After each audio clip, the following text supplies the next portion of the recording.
Olá, senhores, boa tarde a todos. Primeiramente, queria agradecer ao IEP pelo convite. Eu acho que eu, em nome da Universidade Tuiuti do Paraná, ficamos bastante satisfeitos com o convite. Vamos tentar passar um pouco do que a gente tem aprendido aí na universidade para vocês.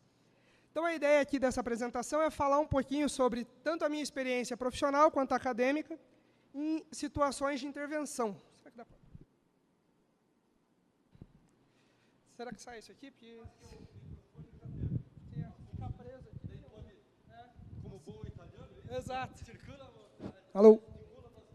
Pronto. Me sinto mais à vontade. Então, a ideia é falar um pouquinho sobre um panorama sobre grandes intervenções estruturais. Então, a primeira pergunta que se faz é, o que são essas intervenções? A que nível que eu estou falando, né? E a ideia aqui é falar sobre intervenção no sentido restaurar uma condição ou melhorar uma condição em termos de comportamento de uma estrutura. É essa a ideia. E o grandes aqui, ele entra de uma forma um pouco subjetiva aqui, porque uma intervenção pode ser simplesmente uma pintura, um pequeno reboco, uma troca de concreto. Isso já não deixa de ser uma intervenção, porque, eventualmente, pode melhorar a condição de uma estrutura, em termos de durabilidade, eficiência e essas coisas. A ideia de grandes, então, ela tenta sair um pouco dessa linha de pintura, reparo, pequenos reparos, e sim numa ideia de comportamento, avaliação de comportamento de uma estrutura. Então, a primeira pergunta que se faz é, quando que é necessário fazer uma intervenção? Isso pode acontecer em vários momentos da vida de uma estrutura. O primeiro momento seria numa fase de construção. Numa construção, eventualmente, a gente pode ter um erro, uma falha num projeto. Isso está mais associado com compatibilização. Você tinha um projeto previsto, de repente um tubo de queda caiu no meio do seu pilar, ou alguma coisa desse tipo, o solo foi diferente do que você estava planejando, e aí é necessário fazer uma pequena revisão no seu projeto para tentar garantir o que se esperava ou mudar a condição dentro do que se foi previsto. Uma falha na engenharia dos materiais, que eu entendo que é o mais comum no dia a dia nosso de obra, porque você fez lá o projeto da tua laje, especificou um concreto C30, por exemplo, de 30 MPa. Você vai romper esse concreto 28 dias depois que sua laje está pronta. Daí os 30 MPa viraram 28. O 28 provavelmente não vai ter muito problema. Mas se virar 18, 17, aí você pode ter um problema devido a um problema na engenharia de materiais, um ensaio de concreto que não ficou adequado. Aí você tem que intervir de alguma forma para restaurar as condições previstas no projeto. E, finalmente, a falha de execução. Aí não tem muito o que fazer, né? Fez errado, dimensionou errado, vai ter que intervir, reforçar, fazer alguma coisa nesse sentido. E também as intervenções durante a vida útil da estrutura. Você projetou tua ponte com um determinado pilar, não previu que poderia colidir um navio, uma embarcação contra esse pilar, e, eventualmente, colidiu. Teu pilar tinha uma seção, de repente, ele teve uma seção menor. Você vai ter que intervir. Você vai ter que garantir as condições dessa estrutura como era de projeto, que são o caso dos acidentes. Além disso, eu vou falar um pouquinho aqui também sobre fenômenos naturais. Você tem tua estrutura, ela foi prevista para um vento de 90 km por hora, deu um vento de 110. Aconteceu, fora da estatística. Você, de alguma forma, vai ter que restaurar essa condição. Modificação da função e uso da estrutura. Você tinha um galpão, uma oficina, de repente você resolve estocar grão nesse galpão. Não quer dizer que não pode. Poder pode. Mas a carga devido a um estoque de grão muito maior que uma oficina, alguma coisa vai ter que ser feita com relação a isso.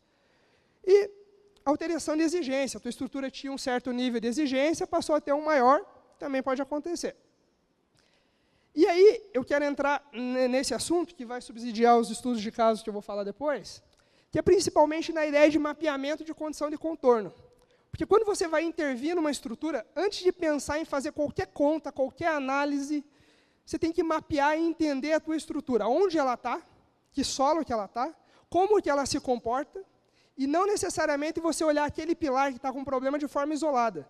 E sim no comportamento. Você mexer naquele pilar pode trazer pode desencadear uma série de eventos associados com os outros elementos. Fazer uma análise técnica e financeira, obviamente, riscos, planejar e monitorar. Se a tua estrutura está mexendo, você intervir, não adianta nada você intervir se você não continuar monitorando isso poder ser um problema no futuro. Então, o monitoramento é fundamental. Técnicas para intervir. São várias, eu vou falar sobre algumas. Então, a primeira delas é adicionar elementos resistentes. Incluir um contraventamento metálico numa estrutura, travar um pouco mais, a estrutura estava solta, você vai lá, põe elementos e trava. colagem de chapa, fibra de carbono, para melhorar a resistência de algumas peças. É o caso muito famoso aqui em Curitiba, do próprio estacionamento do Shopping Mira. Foi feito um reforço com fibra de carbono. Encamisamento, aumentar a seção, seja de pilar, seja de viga, que você vai, interve, faz essa intervenção, então a estrutura vai ganhar uma capacidade um pouco melhor em termos de flecha, comportamento, resistência à flexão. Introduzir esforços ou eventos favoráveis, proteção externa. Eu preciso aumentar a capacidade de uma ponte. Eu vou lá e coloco o cabo de proteção por fora, que é perfeitamente possível. Uso de amortecedores em estruturas sismo-resistentes. A estrutura vai submeter a um terremoto ou ação de vento dinâmica. Você pode pôr amortecedor para minimizar o efeito dinâmico da estrutura. Isolar a base, muito comum também em estruturas com terremoto. Alterar a condição de contorno. Esse exemplo aqui é um edifício famoso na Itália, que o solo foi simplesmente concretado, porque era necessário fazer uma escavação, e isso aqui era patrimônio da cidade, e o que você faz? O solo concretou, usando técnica de jet grout, concretou o solo, foi lá e escavou. Tranquilo, uma intervenção planejada. Uma famosa também, em termos de condição geotécnica, é a Torre de Pisa. Vale avaliar os artigos lá, que são realmente bem interessantes. E reparos localizados, aquela coisa, o elemento se danificou por qualquer que seja o motivo, você vai lá e restaura as condições de projeto. Isso aqui era só para dar uma introdução, porque, na verdade, eu quero falar aqui sobre alguns estudos de caso que eu tive a oportunidade de vivenciar em termos de intervenção. O primeiro deles é o terminal de contêineres de Itajaí, que é uma estrutura bem famosa em termos nacionais, aí, um dos principais portos do Brasil.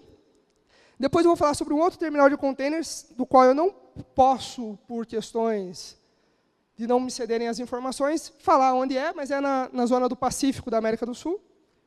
Aplicação de proteção externa, que a gente fez um estudo na universidade, um trabalho, um projeto de pesquisa, e um projeto de pesquisa também sobre o edifício Atlântico, também realizado na universidade, que esse edifício é muito famoso aqui no Paraná, que ele colapsou em Guaratuba, matou 27 pessoas no ano de 1995. Então, é sobre isso aqui que eu vou falar um pouco mais delongamente. Primeiramente, terminal contêineres de Itajaí. Para quem conhece a região, esse aqui é o rio Itajaí-Açu, um dos principais rios da região. Para o lado de cá é o porto de Itajaí, para o lado de lá é o porto de Navegantes. O complexo todo é chamado de porto de Itajaí. Então, o porto de Navegantes também é o porto de Itajaí em termos econômicos. O que acontece aqui ao observar o terminal? Itajaí está desse lado, o porto de Itajaí. Vocês notem que ele é bem na curva do rio. E os estudos hidrológicos apontam que esse é o pior lugar possível para se fazer um porto, desse lado aqui. E foi onde foi feito, lá em 1970, na década de 70, década de 60. E foi executado esse porto. E esse porto é público, com uma boa parte da área dele arrendada para uma empresa internacional, que se chama APM Terminals. Segundo porto brasileiro em movimentação de contêineres, só perde para Santos, e o principal em exportação de contêineres refrigerados, principalmente frango. O principal cliente é a Brasil Foods. E o calado máximo operacional oficial é de menos 10,5, no nível menos 10,5 em relação ao nível médio no mar. Só que, extraoficialmente, eles conseguem operar um pouco mais do que isso. Mas o oficial, se pegar a carta náutica, é menos 10,5. O que aconteceu lá? Eu quero mostrar para vocês uma foto do histórico do porto. Esse aqui era o porto em 2004. Então, só para vocês entenderem aqui, uma plantinha esquemática. Aqui, você vê o porto, e o que se vê aqui é essa área em roxo aqui, que é o berço 2, que eles chamam. Era isso aqui que existia em 2004. E para o lado de cá não existia nada. Aí passou-se alguns anos, e para o lado de cá passou a existir o terminal, que é chamado de berço 1. Mas olha que interessante o que aconteceu com o berço 2. Sumiu. Por que ele sumiu? Porque teve uma cheia, a famosa cheia no ano 2009, que simplesmente levou o terminal. Acabou, caiu, colapsou. Porque o fundo do terreno, onde o terminal estava, onde tinha sustentação do terminal, foi levado pela correnteza e o terminal veio abaixo, literalmente abaixo. Todas as estruturas de concreto que compunham esse terminal foram tiradas do fundo do rio. Isso foi em 2009. Passou-se um tempo. Em 2013, a gente vê aqui bem legal os dois terminais reconstruídos.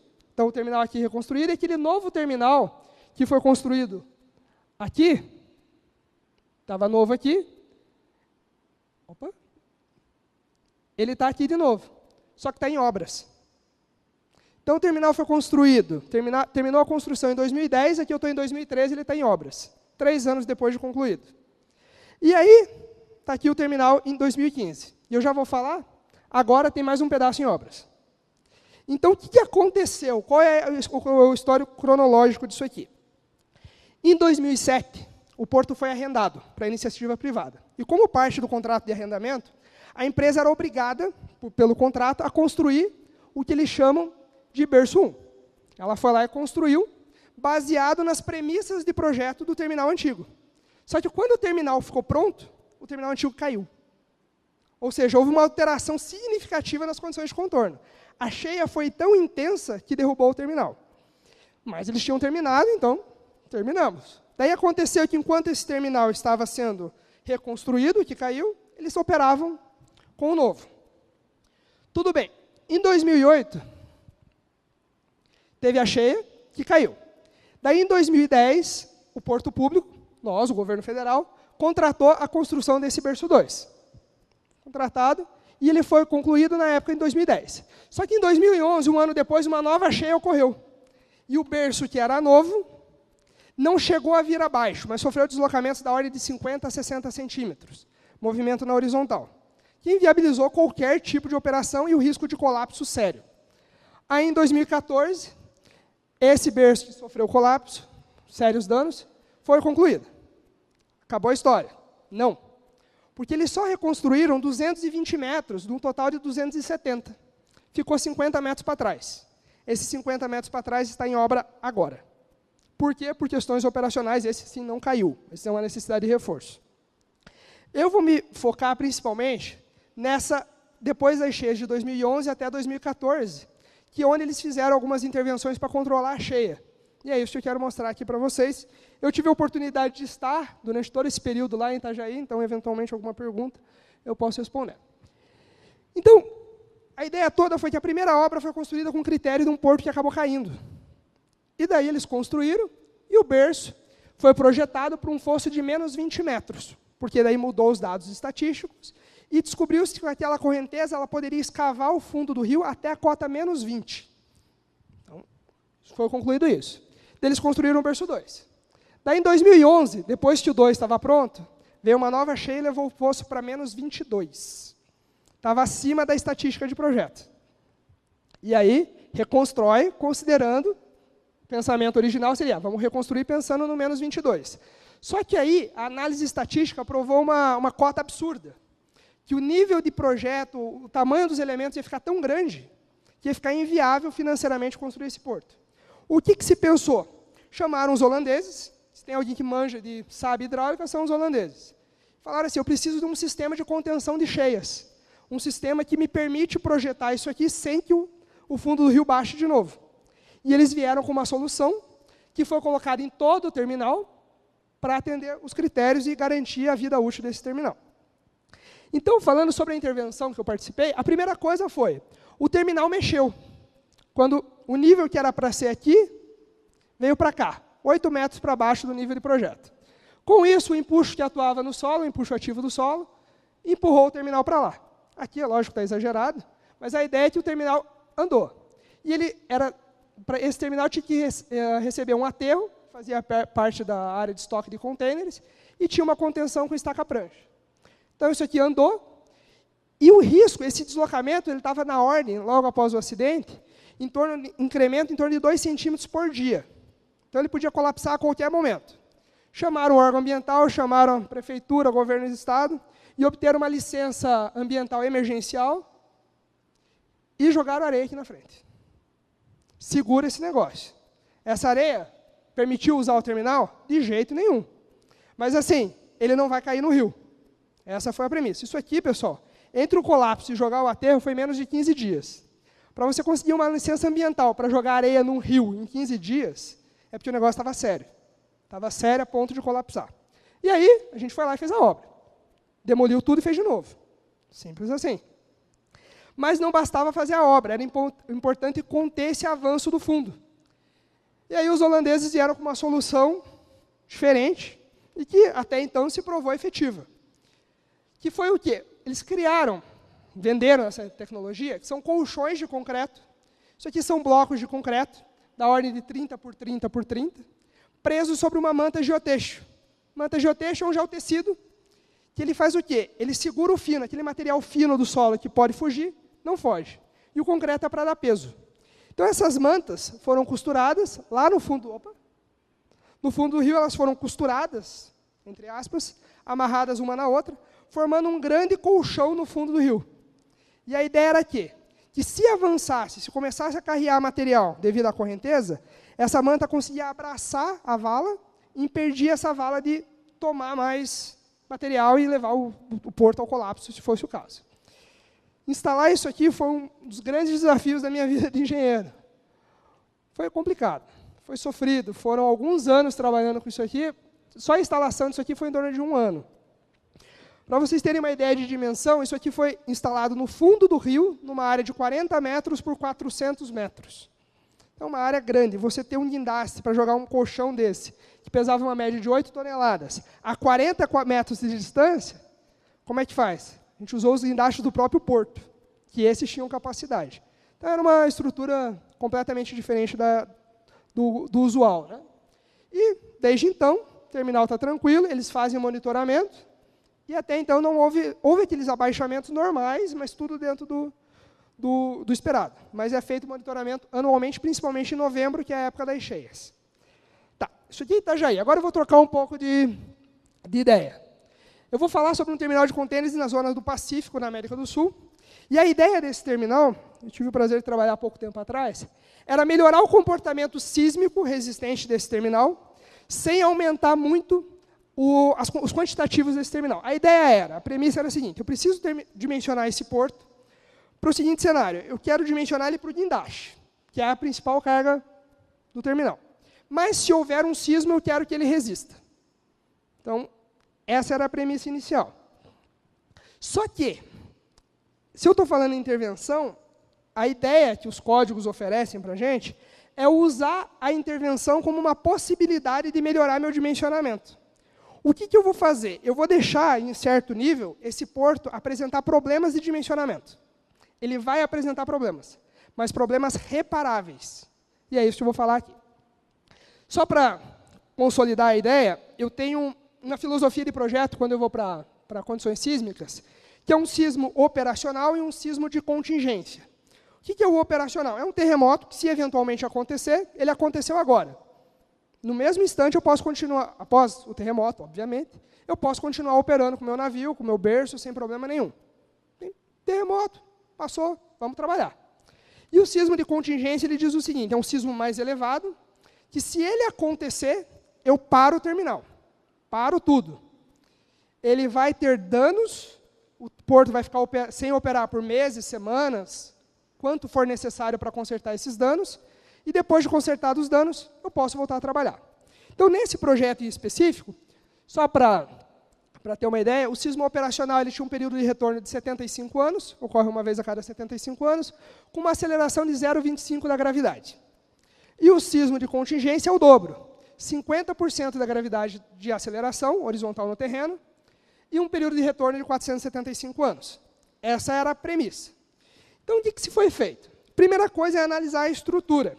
Tá? Talvez aqui seja um pouco técnico demais, mas vale a análise. A resposta da estrutura, usualmente, ela é dada em termos de período e aceleração. Quanto menor o período da estrutura, maior vai ser a aceleração de resposta dinâmica na estrutura. E aí tá, uma estrutura muito rígida, ou seja, muito resistente, ela vai me levar a uma alta aceleração, porque ela vai ter baixo período. E uma estrutura muito flexível vai me levar a uma baixa aceleração. E lembrando lá do Newton, o Newton diz que força é massa vezes aceleração. Quanto maior a aceleração, maior a força. Então, a minha ideia é trabalhar nessa região do gráfico. Só que aí a pergunta é, quanto mais flexível a minha estrutura, vai ter um terremoto. Ela vai mexer lá 1 metro para a direita, 1 metro para a esquerda, com um guindaste em cima. Pode? Não pode. Então, eu tenho que travar o deslocamento a um certo nível, que não me impede de operar o terminal, mas não posso travar muito, porque senão a estrutura vai ficar muito rígida e eu começo a entrar nessa zona do gráfico. Então, aqui a ideia do dimensionamento é achar o ponto ótimo, o que nem sempre é tão simples assim. Então, só para contextualizar, a ideia desse terminal era a seguinte: ele tinha uma laje, que, para fins dessa conversa, vamos considerar que ela é indeformável, ela não se deforma. Lógico que ela se deforma, mas de forma simplificada. E pilares, que na verdade são estacas. Sendo que eu tenho um elemento mais flexível aqui e um mais rígido aqui. O que isso quer dizer?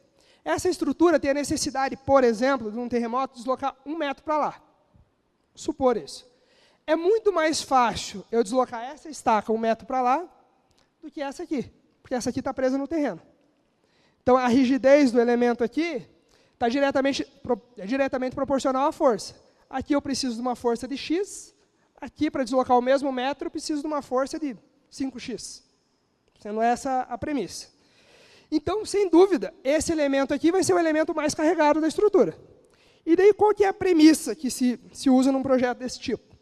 O terremoto, por sua definição, características dinâmicas da estrutura e um bocado de coisa, ele vai me definir uma demanda de deslocamento, que é o quê? Tem o terremoto. O terremoto me exige, por uma série de parâmetros, que a estrutura desloque, por exemplo, 50 centímetros. Eu tenho que garantir que minha estrutura desloque os 50 centímetros sem que ela colapse. Não adianta nada o terremoto pedir 1 metro, minha estrutura aguenta 80. Quando der 1 metro, ela vai cair. Essa é a premissa. Então, eu tenho que garantir que minha estrutura tenha uma capacidade de deslocar maior que a demanda do sismo. Essa é a premissa básica. E aí, eu não vou analisar isso aqui vem lá da dinâmica das estruturas, rigidez, amortecimento, isso vem lá da dinâmica. Eu quero focar principalmente nisso aqui, e principalmente nessa palavra aqui, ó, nível de dano. Por quê? Entrando aqui um pouco mais técnico ainda, nós sabemos que os materiais são elástico e plástico, comportamento elástico e plástico. Isso quer dizer o seguinte, que em um determinado momento da vida útil do material, da ligação, seja o que for, ela vai ter uma resposta linear para, eu preciso que a estrutura desloque tanto, ela vai ter uma resposta linear em termos de momento, tensão, seja o que for. A partir do momento que ela atinge um estado de plastificação, ela ganha, com pouco esforço, ela consegue ganhar grandes deslocamentos. E eu vou tentar usar isso a meu favor. Qual que é a ideia aqui? A ideia é essa aqui, é a estrutura que eu estava falando, e ela está deslocada para cá. Então, eu joguei ela para o lado. E a ideia é a seguinte, esses pontinhos aqui azuis representam plastificação. Plastificação é o quê? Rótula. A estrutura está feia, a armadura está exposta, o concreto está esmagado, está tudo errado. Mas se isso aqui é uma rótula, o que acontece? Ela consegue ganhar deslocamento. Então, eu aumentei a flexibilidade da minha estrutura, e lembrem que aumentar a flexibilidade é uma coisa boa, porque eu ganho deslocamento. Eu aumentei a flexibilidade dela sem necessariamente mexer no comportamento da estrutura, mas deixando ela ser danificada. E a questão é, ela foi danificada, e agora? Se o sismo que danifica essa estrutura acontecer, para o porto, eu venho aqui, reparo essas ligações da estaca, do pilar com a laje. Vou ter que fazer um trabalho de intervenção ali. Para o porto, vou lá, tiro o concreto, ponho a armadura, faço reforço de aço, faço o que tem que fazer. Mas depois, se eu restaurar isso aqui, a estrutura fica zero de novo. Alguma deformação residual, mas nada que impede o seu uso. Então, eu estou prevendo aqui, isso aqui é os números que a gente consegue, por exemplo, a capacidade de uma estrutura sem dano, desse exemplo, de deslocar era de 11,5 centímetros. Ela podia deslocar 11,5 centímetros. O sismo demandava 10 centímetros, só que aquele sismo que eu estou falando é aquele mais baixinho. Ele demandava 10, ela podia deslocar 11,5. Quando eu deixei ela se danificar, ela chegou a 20 centímetros de capacidade. E daí o sismo exigia 19. Ou seja, ela atende os critérios de deslocamento. Ela vai ficar boa aqui? Não vai ficar boa. Mas é reparável, é uma intervenção controlável e que eu posso, de alguma forma, controlar esse tipo de intervenção. Resumo da ópera é que eu vou ter dano. Minha ligação vai ficar toda bagunçada, vai ter aço exposto, vai ter concreto esmagado, vai ter uma armadura que está escoando. Eu vou ter que ir lá, vou ter que trocar tudo isso aí. Quanta ligação, como que eu prevejo isso, aí é tema de outra palestra. Mas eu sei que vai ter dano e eu posso ir lá e depois reparar esse dano, seja dele o quanto vale. A pergunta é, financeiramente, valeria a pena eu dimensionar isso aqui para aguentar o sismo todo? Ou talvez eu preveja esse dano e prevejo isso aí como um custo futuro que eu possa vir a ter. Sendo essa a filosofia do projeto. Mudando de assunto de novo. Isso aqui é um tema, um projeto de pesquisa da universidade. Participou eu e 2 alunos, a Ana Paula e o Maurício, que a ideia é fazer uma intervenção numa ponte rodoviária. Como? Aplicando proteção externa numa viga mista. Qual que é a ideia aqui? Isso aqui é uma ponte na Indonésia, que exemplifica o que a gente pretende fazer, que é colocar um cabo de proteção aqui embaixo, numa viga de aço, com concreto armado em cima, uma laje de concreto armado. E ver quanto isso aí traz em termos de melhoria para a ponte. Nós pegamos uma ponte de referência. Opa, aqui. É uma ponte do CBCA, não é uma ponte construída, é para fins acadêmicos, com 13 metros de pista e 40 metros de vão, numa condição biapoiada. E introduzimos os esforços de proteção por meio de 2 bainhas com 10 cabos de 15,2 de cada lado. E tentamos ver o seguinte, qual é o ganho em termos de carga nessa ponte, se eu fizer isso aqui. Então, eu peguei a mesma ponte que eu tinha, ponte de referência, e apliquei um carregamento de proteção e busquei ver se eu tinha algum ganho. Tive um ganho. Tive um ganho de 25% na capacidade resistente da peça, atendendo critérios de flecha e estado limite último.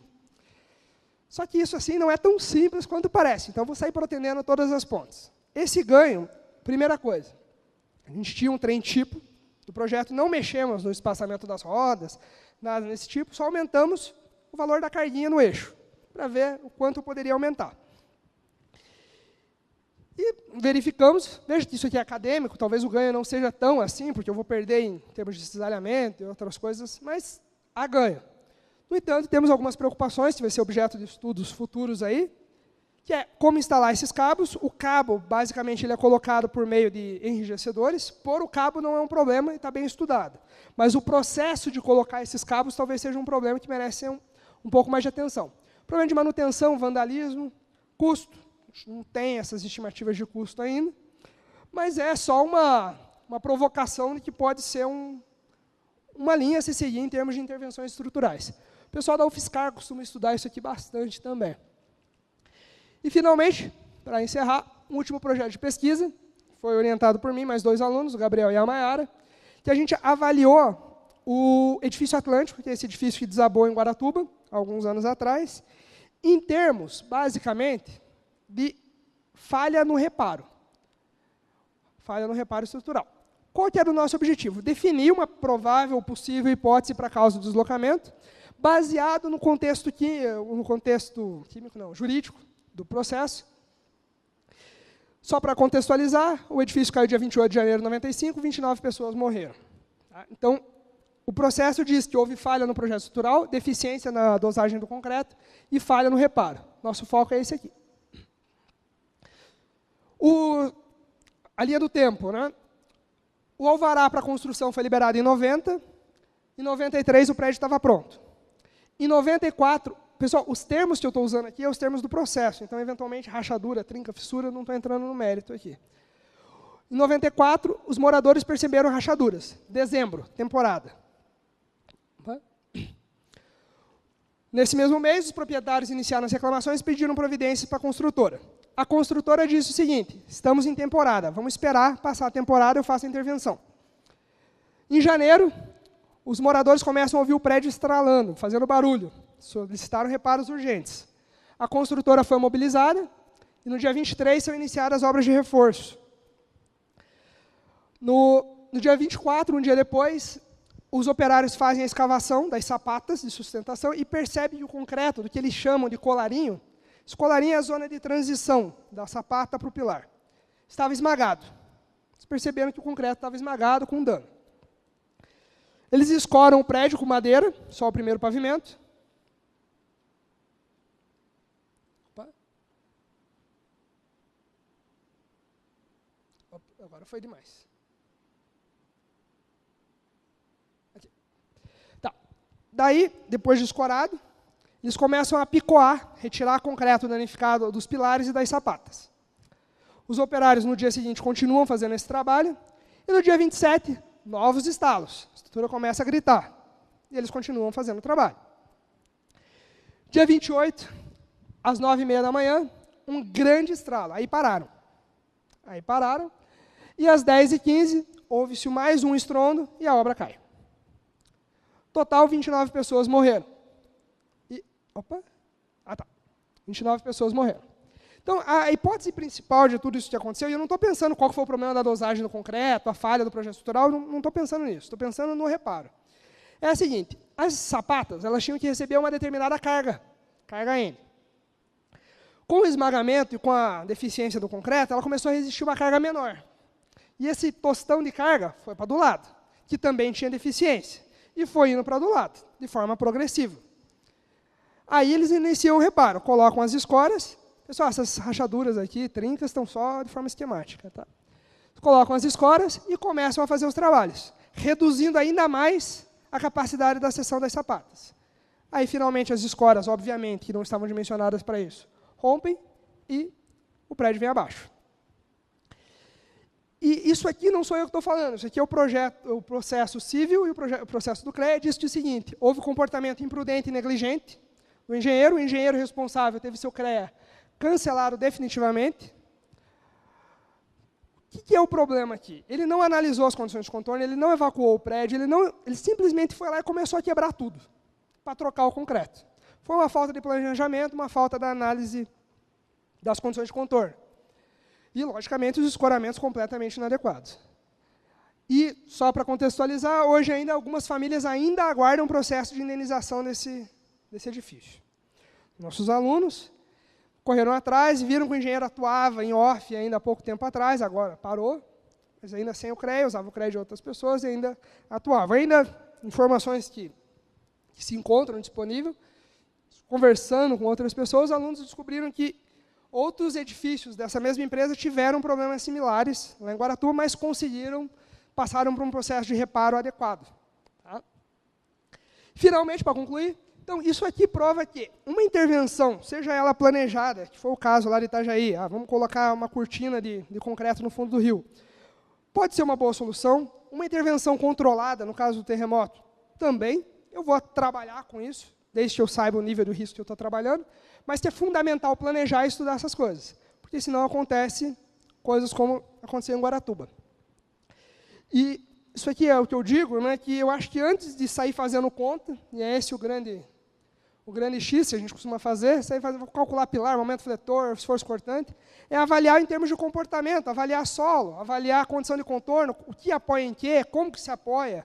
Eu tirar uma viga, tirar uma armadura, vai colapsar, não vai? Esse estudo das condições de contorno, eu acredito que seja a principal etapa antes de fazer qualquer tipo de intervenção. Senhores, é isso, e eu agradeço a atenção de todos. Muito obrigado. Alguma pergunta, alguma coisa? Deixamos para o final.